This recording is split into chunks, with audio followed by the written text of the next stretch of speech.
10 vjet më parë, me presidentin Recep Tayyip Erdogan vum një objektiv të thjeshtë. Të dyfishonim shkëmbimet tona tregtare.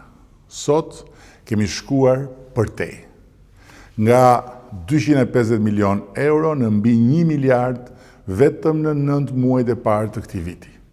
Nga 300 sipërmarrje me kapital turk në mbi 1000 sot. Nga disa qindra punonjës në 15.000 të tillë që punojnë në sipërmarrjet turke në vendin tonë. Por çka vlen më shumë se numrat është fryma, është dëshira, është sensi i përkatësisë në këtë misi që kanë ndërtuar këtë lidhje. Një frymë besimi, një frymë respekti, një frymë bashkëpunimi që prodhon rezultat. Shqipëria sot nuk është më ishulli i mbyllur që dikur e përshkruanin.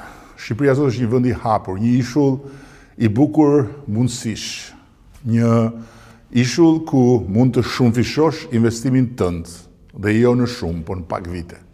Me taksa fare të ulta, me energji të gjelbër, me një turizëm në rritje, me teknologji që zhvillohet për ditë dhe me një treg që e pret krahapur sipërmarrjen turke.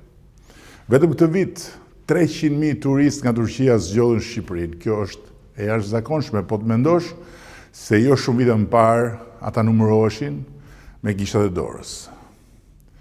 Oreksi vjen duke ngrënë, thot përsëri një fjalë që e kemi të përbashkët. Ndaj ejani të punojmë bashkë për suksesin, ta rrokim atë dhe ta shijojmë bashkarisht. Shqipëria është sot porta më e afërt e Turqisë drejt Bashkimit Evropian.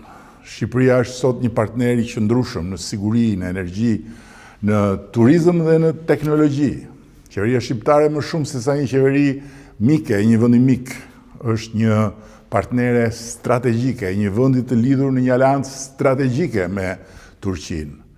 Shqipëria sot ka një qeveri që është gati të mikpres, të dëgjoj, të ndihmoj dhe të garantoj çdo investim që të kthehet në një histori suksesi.